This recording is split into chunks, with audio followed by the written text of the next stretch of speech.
नाड़ी एस्ट्रोलॉजी में 5 रूल्स हैं जिससे कि हम प्रेडिक्शन करते हैं। प्रेडिक्शन के 5 रूल्स हैं जो हर किसी को याद होने चाहिए। फर्स्ट रूल है 12th हाउस, ये आप सबको नोट डाउन करना है। 12th house from every house,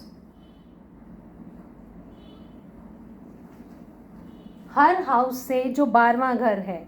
for example अगर फर्स्ट हाउस के लिए हम प्रेडिक्ट कर रहे हैं तो उसका 12वां घर, फोर्थ के लिए प्रेडिक्ट कर रहे हैं तो उसका 12वां हो गया थर्ड, फिफ्थ के लिए प्रेडिक्ट कर रहे हैं तो उसका 12वां हो गया फोर्थ, ठीक है। 9th की प्रेडिक्शन कर रहे हैं तो उसका 12th हो गया 8th। Every house, every 12th house from every house kills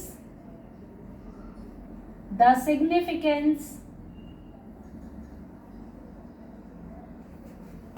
significance of the house।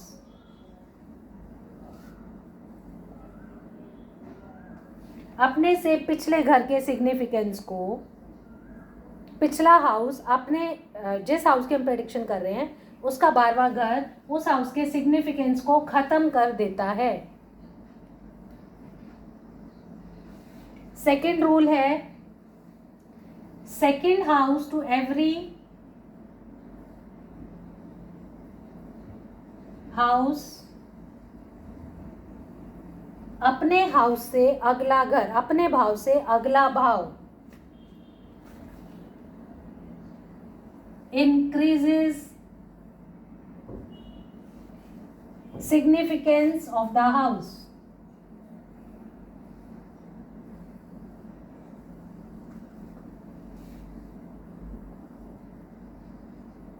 मतलब अपने से अगला भाव, अगर हमें हाउस को लेकर प्रेडिक्ट करना है, 4th हाउस होता है घर का, ठीक है, अपनी हाउस का, अगर हमें उसकी प्रेडिक्शन करनी है तो उससे अगला भाव हो जाएगा 5वां। अगर हमें बच्चों की प्रेडिक्शन करनी है अपने ये दी सेकंड पॉइंट फिर से बोलोगे please. Second house to every house increases the significance of the house. जिस हाउस के बारे में हम प्रेडिक्ट कर रहे हैं उससे अगला भाव, मतलब उससे दूसरा भाव, वो फर्स्ट भाव हो गया जिसके हम प्रेडिक्शन कर रहे हैं, उससे अगला भाव, उससे दूसरा भाव उसके सिग्निफिकेंस को बढ़ा देता है। अपने से 12th उसको ख़त्म कर देगा और अपने से अगला भाव उसको इंक्रीज कर देगा, उसको बेनिफिट देगा। Number 3, dasha is greater than bhukti is greater than antara. दशा, भुक्ति और अंतरा के हिसाब से हम प्रेडिक्शन करते हैं। इसको, दशा को हम महादशा भी बोल सकते हैं हिंदी में, भुक्ति को अंतरदशा और अंतरा को प्रत्यंतर दशा। इन तीनों को मिलाकर ही प्रेडिक्शन की जाती है। दशा का रोल जो है वो सबसे ज़्यादा होता है, उससे कम रोल भुक्ति का है, उससे कम रोल अंतरा का है। जो चीज़ दशा बोलेगी वो चीज़ होगी ही होगी। अगर दशा ने किसी चीज़ को डिनाई कर दिया, मैरिज को डिनाई कर दिया या चाइल्ड बर्थ को, व्हीकल परचेज को, किसी भी चीज़ को अगर दशा मना कर रही है तो भुक्ति और अंतरा में इतना कैपेबल नहीं है कि वो उस इवेंट को करा पाएँ। तो दशा का फेवरेबल होना सबसे ज़्यादा ज़रूरी है। 4th पॉइंट, सब लॉर्ड इज ग्रेटर देन नक्षत्र इज ग्रेटर देन प्लेनेट। ये चीज़ मैंने कल समझाई थी आप लोगों को कि सबसे ऊपर प्लैनेट होता है, प्लैनेट किसी न किसी नक्षत्र में बैठा होता है और उसका एक सब लॉर्ड होता है। तो सब लॉर्ड क्या है, हमें रिजल्ट देता है, रिजल्ट के बारे में पिक्चर क्लियर करता है कि हमें क्या मिलेगा इस दशा में।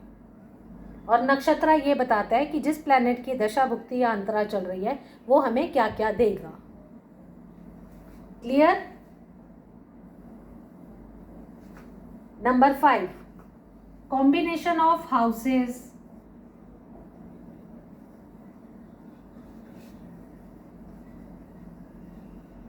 combination of houses gives result. कुछ हाउसेस को जोड़कर ही रिजल्ट मिलेगा. हम सिंगल हाउस से प्रेडिक्शन नहीं कर सकते हैं.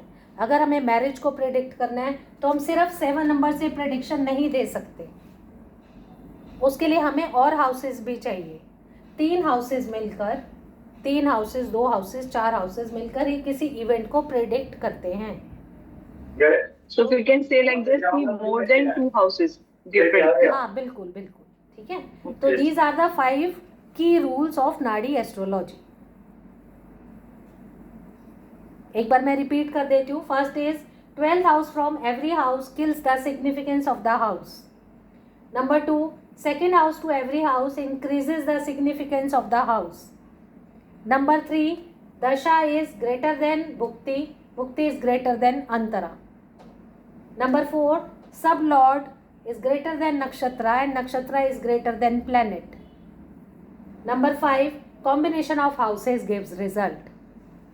ये 5 रूल्स हैं नाड़ी एस्ट्रोलॉजी के. इसके बिना हम नाड़ी में प्रेडिक्शन नहीं करते. क्लियर?